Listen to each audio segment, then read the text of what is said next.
Então a gente entra no terceiro tema. O terceiro tema é como aproveitar os benefícios da computação em nuvem sem deixar de lado a segurança. Bom, é um caminho sem volta, né? Muitas empresas hoje já nascem 100% em nuvem. Isso tem facilitado o desenvolvimento, escalabilidade, ou seja, logo for com custo relativamente razoável quando a gente está falando especialmente de startup, mas em empresas de médio e grande porte isso ainda é um complicador, porque elas têm um investimento pesado dentro de casa, com data centers e coisas do tipo, e pelo zelo da informação, e aí a gente está falando, seja uma nuvem privada, pública, híbrida, ou seja lá o que for. Mas, enfim, quando a gente fala de segurança em nuvem, sob a perspectiva de uma startup, ela terceiriza muito da estrutura de segurança para o player de nuvem. Ele já tem uma série de premissas, etc. e tal, uma série de recursos, então você terceiriza um pouquinho isso para lá. O ponto-chave disso é que a informação, o ciclo da informação hoje, ela não está somente na nuvem, né? Essa informação vem para a empresa, ela vai para o cliente, etc. e tal. Então a gente precisa garantir a segurança em uma perspectiva de 360 graus, o que aumenta consideravelmente o tamanho do desafio. A gente não tem mais o conceito de perímetro, né, que a gente tinha antigamente. O perímetro hoje é qualquer lugar, né? O perímetro está aqui no dispositivo móvel, ele está no computador pessoal, ele está dentro do desktop da empresa e por aí vai. Então, isso traz um desafio considerável para a parte de segurança também. O que eu queria ouvir de vocês com relação ao tema de migrar ou não migrar, ou quando for migrar, o que migrar, quais são as premissas que devem ser utilizadas para a gente poder fazer esse processo de migração de serviço em nuvem, quais os serviços que deveriam ser migrados, e por aí vai. Queria ouvir um pouquinho a experiência de vocês e as ressalvas que vocês fazem com relação ao tema. Eu só vou pedir novamente que a gente tome um cuidado com o tempo, para que a gente consiga completar essa e a próxima temática dentro da nossa perspectiva. Diego, há um ano atrás, cara, nuvem não dá, complicado, segurança, privacidade, dados. Diego, agora, vai. Porque, cara, a partir do momento que tu tá lá dentro e tu vê como funciona, tu podes entender que, cara, tem segurança, né? Vamos falar de players de repente, mas tem muito player bom de nuvem, tá? Tem provedor muito bom de nuvem que te entrega muita solução que hoje tu não terias local. Ou que para te colocar isso local, isso, meu Deus, ia dar o trabalho para te implementar isso e financeiramente falando seria complicado, tá? Então, cara, nuvem é importante, não tem volta, para mim, ao meu ver, não tem volta, tá? É algo que vai ter que ir hoje, vai ter que entregar isso. Quem não for, realmente vai ficar para trás.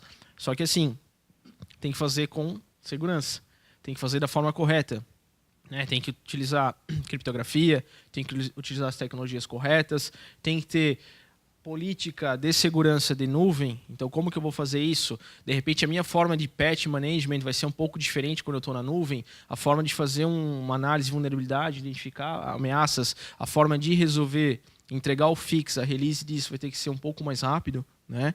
Então, esses cuidados devem ser preocupados, tem que ser levados em consideração.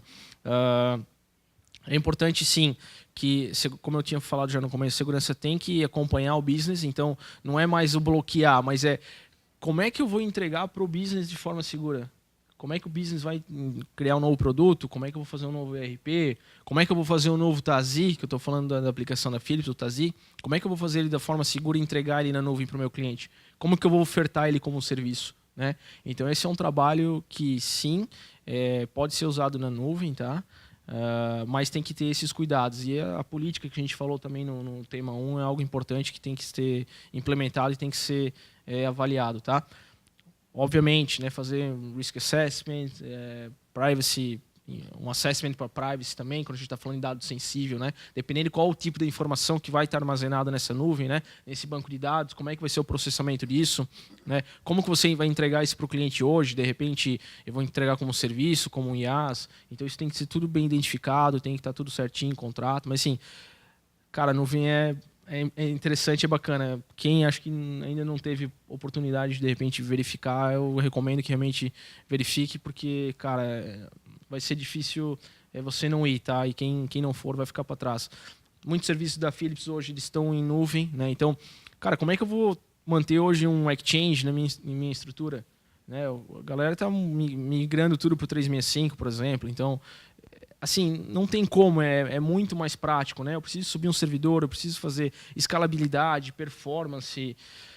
Assim, tem muito ganho, né? Mas, novamente, né? Tem que verificar os pontos de segurança e aplicar os controles necessários. Né?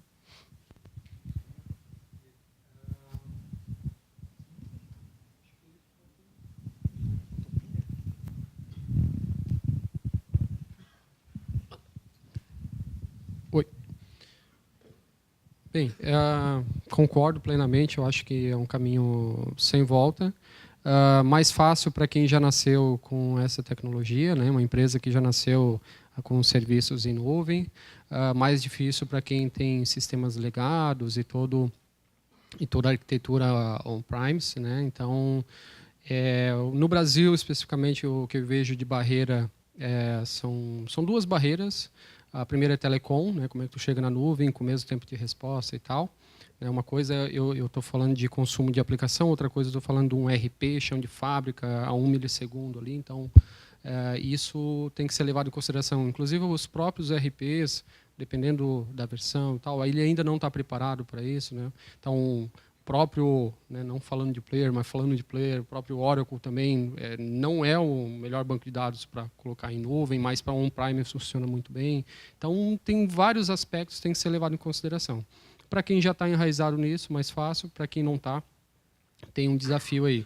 Primeiro de telecom, segundo em dólar. Né? Então, todo o serviço nuvem é faturado em dólar. Então, já soube de empresas que foram todo mundo para Office 365, quando o dólar estava 2,2 e quando foi renovado estava 4 e tananã. Né? Então, ele dobra o orçamento e o CFO lá também dobra os cabelos brancos na cabeça, né? De tanta preocupação.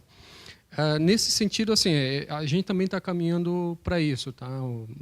Especificamente na Brandly, a gente está enxugando mais nossa parte de data center e aos poucos, né, botar um ambiente de homologação, Outro dia eu estava com a equipe de infra, né? Então sou coordenador de infra, estava com uma analista de infra do lado, estava precisando de uma instância para rodar um serviço lá, fazer um teste. Daí o cara estava ocupado com outra demanda, eu disse, não, deixa que eu suba um serviço lá no Google Cloud e em 15 minutos eu já estava com o meu servidor rodando. Então, tem uma diferença, né, de própria demanda, de próprio negócio também. Né? A gente conseguir ter a mesma velocidade de entrega dentro da operação on-premise e dentro de uma operação em nuvem. Né? Tudo é muito mais rápido. Mas um ponto que eu queria chamar a atenção, o que mais me preocupa em segurança em nuvem não é a questão tecnológica, mas a questão de consumo. Em que sentido? Quem aqui tem serviço em nuvem na empresa? E vocês estão errados. Todo mundo tem serviço em nuvem na empresa. Se vocês não sabem, então vão atrás dos colaboradores. Tá? Porque assim, tem um termo chamado Shadow IT. Shadow IT é o uso de recursos computacionais sem homologação da TI. Então, assim, qual colaborador de vocês não tem um Gmail, não tem um Evernote, um Dropbox? Tá? Eles usam, se estiver liberado lá, eles vão estar usando. Tá? Então, o que mais me preocupa hoje na TI é o uso não regulamentado de soluções em nuvem que estão trafegando dados da empresa. Né? Às vezes o cara tirou uma informação sensível de dentro do RP, colocou no seu Dropbox ou no seu Evernote, e isso facilmente é compartilhado e divulgado para outras pessoas. Então, hoje, quando eu falo de nuvem e segurança, é mais relacionado à forma de consumo pelos colaboradores do que necessariamente a segurança da arquitetura em nuvem. Né? Então, A gente, quem não soube do caso lá, por exemplo, de todas as contas de perfil do Senado, do Planalto, foi divulgado na internet através de um link do Google Docs. Cara, isso é alguém do marketing lá que estava fazendo o Shadow IT, que é o uso de um serviço em nuvem, sem um consentimento de alguém da TI para fazer a gestão de acessos, de senhas e por aí vai. Então, por um lado, é muito legal, né, porque isso dá mais produtividade para o negócio, o pessoal consegue se virar mais sozinho sem depender da TI. Por outro lado, tem a governança disso, né, de que forma que a gente vai gerenciar algo que não está na nossa mão, né? Daí a gente volta para a questão do fator humano. Tá? E uma das pesquisas do Gartner, recentemente, revela que 83% de todos os CEOs, dos 200 CEOs que foram entrevistados, eles confirmaram que tem colaborador utilizando serviços em nuvem internamente sem a homologação da TI. E 2/3 disso tem escrito na política lá que essa prática não é permitida. Tá? Então, tem a questão produtividade versus segurança. Né? Então, eu entrego mais rápido, mas eu deixo segurança para trás, ou eu prezo segurança e impacto talvez na entrega do negócio. Então, esse é o meu ponto de vista em relação à segurança em nuvem. Sobre o Shadow IT, só um exemplo, né? A gente teve lá na empresa faz uns 3 anos, a gente foi acionado pela área de desenvolvimento, que lá não é pequena, pedindo um servidor da Wiki. E aí, porque a máquina que eles tinham a Wiki já não dava mais conta. E aí a gente fez a primeira pergunta: que Wiki? A gente descobriu que já tinha quase 50 pessoas usando uma Wiki, porque o nosso SharePoint, que era a ferramenta que a gente tinha, para eles não supria a necessidade, né? Porque eles são muito especiais. Né?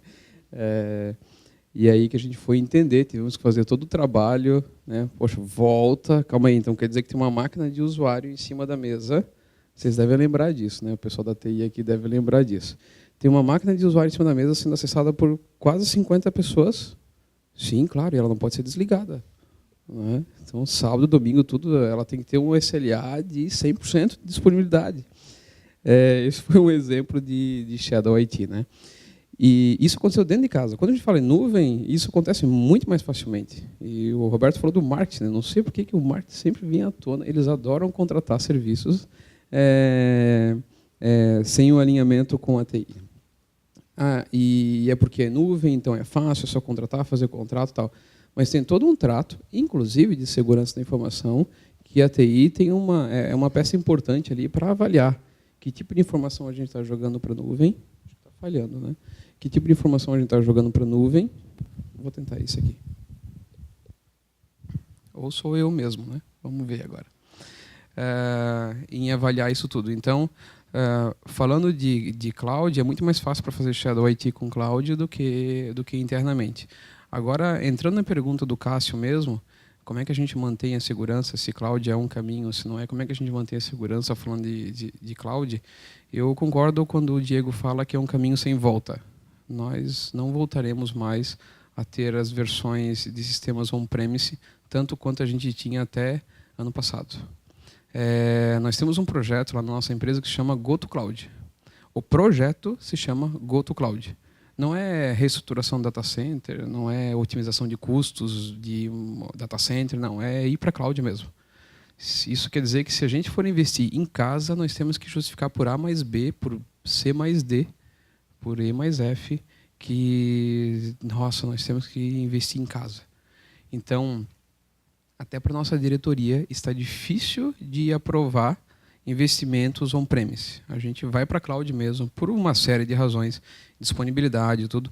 Claro que tem esse fator que o Roberto falou, que é a telecom no nosso país, que eu nem vou entrar nesse mérito, né? Ela não é tão boa ainda quanto em outros países, mas é um passo que eu vejo que está sendo superado.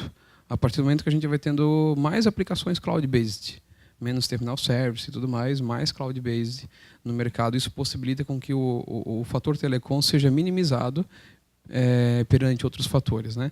Falando de segurança mesmo, olha, gente, como o Diego falou, né? Até ano passado você não queria ir para a cloud, né? Era avesso. Mas eu também tinha essa opinião. Como eu acho que todos aqui, vocês profissionais de TI, já teve essa opinião de que ir para cloud era um problema. Eu vejo que hoje pode ser inclusive a solução quando se fala em segurança.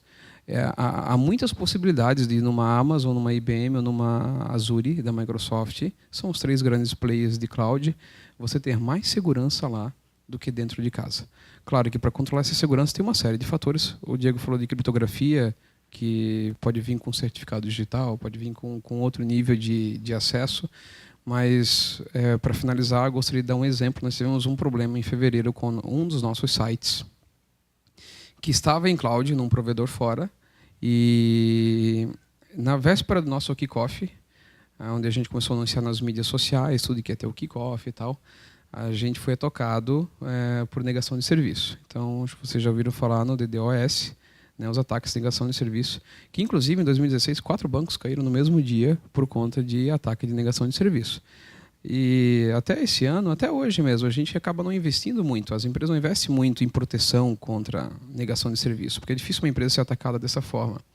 Um dos nossos sites caiu na véspera do kickoff e a gente precisou manter uma estrutura ali de anti-DDoS para que a gente pudesse então retornar esse site ao ar.